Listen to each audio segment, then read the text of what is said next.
Kalian pernah melihat ada orang yang menyembah sapi, menyimpan kotoran sapi dengan keyakinan bisa mendatangkan berkah.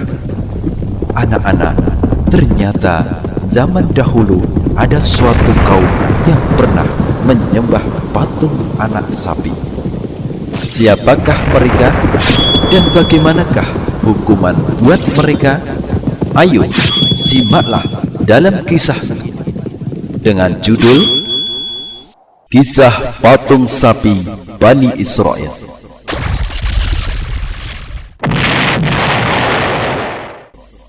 Anak-anakku sekalian yang Allah muliakan, suatu ketika Nabi Musa alaihissalam menghadap kepada Allah subhanahu wa ta'ala selama 40 hari.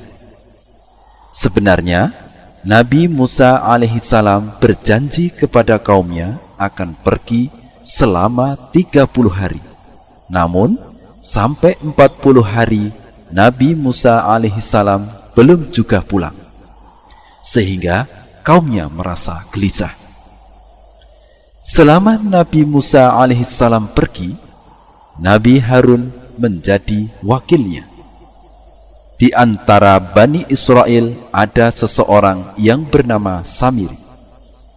Dia berasal dari kaum penyembah sapi yang merupakan tetangga Bani Israel. Dia bukan termasuk Bani Israel, tetapi dia ikut pergi bersama rombongan Nabi Musa alaihissalam dan kaumnya ketika mereka keluar dari Mesir melarikan diri dari kejaran Fir'aun. Selama kepergian Nabi Musa alaihissalam menghadap Allah itu, Samiri mengajak Bani Israel menyembah patung anak sapi, di mana patung anak sapi itu bisa mengeluarkan suara seperti suara sapi sebenarnya. Padahal sebenarnya patung anak sapi itu tak bisa bersuara. Suara itu hanya muncul karena angin yang masuk dari dubur patung itu dan keluar dari mulutnya. Akibat ajakan Samiri untuk menyembah patung anak sapi itu, Bani Israel terpecah menjadi beberapa golongan. Ada golongan yang mengikuti ajakannya, ada yang ragu-ragu tidak mengikuti ajakan Samiri, tetapi tidak pula mendustakannya. Ada yang mengingkari ajakan sesat Samiri. Ada yang dalam hatinya membenarkan Samiri, tetapi dalam penampilan luarnya mendustakan Samiri. Nabi Harun alaihissalam berkata kepada mereka, "Wahai kaumku, sesungguhnya kalian sedang diuji dengannya. Sesungguhnya Rabb kalian adalah Allah yang Maha Penyayang. Taatilah aku dan ikuti perintahku." Mereka berkata, "Lalu kenapa Musa menjanjikan kepada kita 30 hari, kemudian menyelisihinya? Sudah 40 hari lewat." Kemudian orang-orang yang dungu di antara mereka berkata, "Musa salah dalam menemui Robnya. Sekarang Musa baru mencari dan mengikuti Robnya." Lalu Nabi Musa alaihissalam diberitahu oleh Allah subhanahu wa ta'ala ketika diajak bicara olehnya. Allah subhanahu wa ta'ala menceritakan apa yang terjadi pada kaumnya sepeninggalnya. Nabi Musa alaihissalam kembali kepada kaumnya dalam keadaan marah. Nabi Musa alaihissalam berkata kepada mereka sebagaimana disebutkan dalam Al-Quran, Surah Al-A'raf ayat 150. Nabi Musa alaihissalam berkata, "Alangkah buruknya perbuatan yang kalian kerjakan sesudah kepergianku. Apakah kalian hendak mendahului janji Rabb kalian?" Nabi Musa alaihissalam kemudian memegang dan menarik kepala saudaranya dan melemparkan alwah atau Taurat karena marahnya. Kemudian Nabi Harun alaihissalam memberikan alasan kepada Nabi Musa alaihissalam, dan Nabi Musa alaihissalam pun menerima alasan beliau dan memintakan ampun baginya. Kemudian Nabi Musa alaihissalam mengusir Samiri.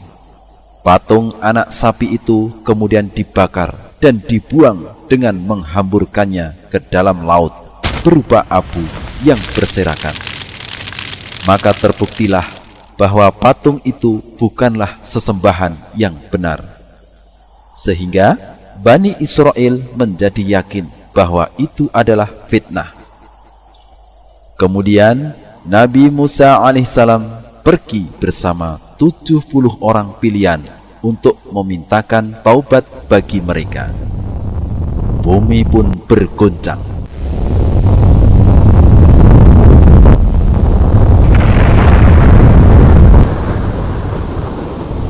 Nabi Musa alaihissalam dan orang-orang yang bersamanya malu terhadap kaumnya ketika terjadi gempa bumi. Ternyata di antara orang-orang yang pergi bersama Nabi Musa alaihissalam ada yang dilihat Allah subhanahu wa ta'ala mempunyai kecenderungan cinta dan beriman dengan patung anak sapi. Oleh karena itu bumi bergoncang. Kemudian Allah subhanahu wa ta'ala menetapkan bahwa taubat mereka hendaklah setiap orang di antara mereka membunuh semua orang yang ditemui, baik orang tuanya dan anaknya. Kemudian membunuhnya dengan pedang dan tidak peduli siapa terbunuh di tempat itu. Dan orang-orang yang berdosa tapi tidak diketahui oleh Musa alaihissalam dan Harun alaihissalam, mereka bertaubat. Dan Allah subhanahu wa ta'ala menampakkan dosa-dosa mereka. Mereka mengakuinya dan mereka melakukan perintah Allah subhanahu wa ta'ala. Allah subhanahu wa ta'ala lantas mengampuni orang yang membunuh dan orang yang terbunuh.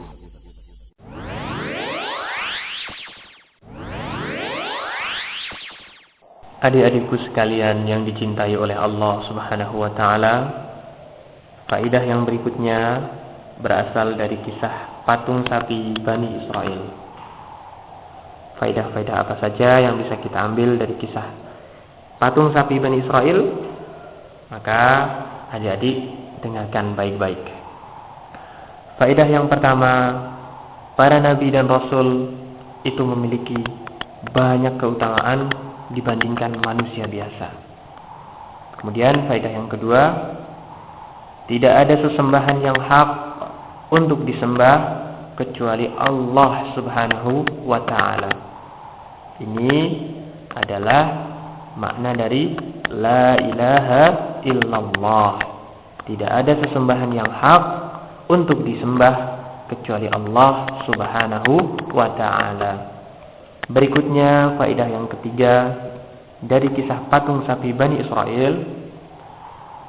Di situ ada larangan bagi kita untuk mengikuti ajakan-ajakan musuh-musuh Allah subhanahu wa ta'ala, yakni orang-orang yang menyekutukan Allah subhanahu wa ta'ala.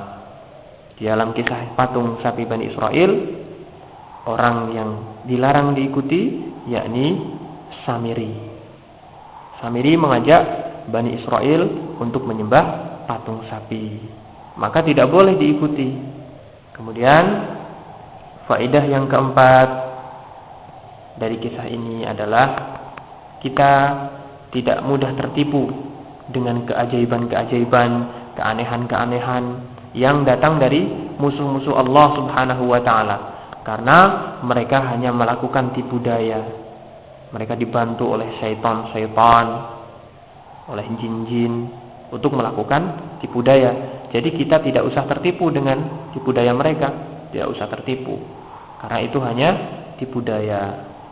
Kemudian faedah yang kelima wajib bagi kita untuk menaati perintah Allah dan Rasul-Nya, dan larangan untuk berbuat ingkar kepada Allah dan Rasul-Nya.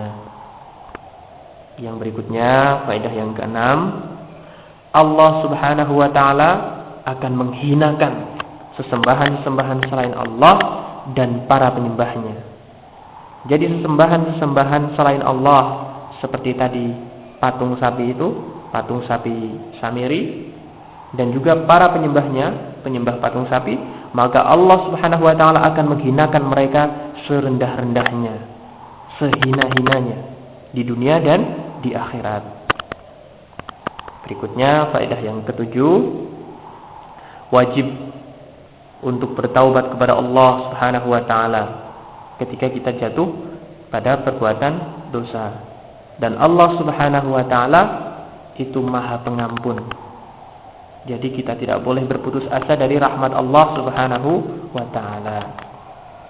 Kemudian faedah yang kedelapan, di situ kita bisa mengambil faedah bahwa dakwahnya para nabi dan rasul adalah dakwah tauhid, dari nabi yang pertama, dari rasul yang pertama sampai rasul yang terakhir, yakni Nabi Muhammad sallallahu alaihi wasallam. Dakwahnya mereka adalah satu, yakni dakwah tauhid, mentauhidkan Allah Subhanahu wa ta'ala.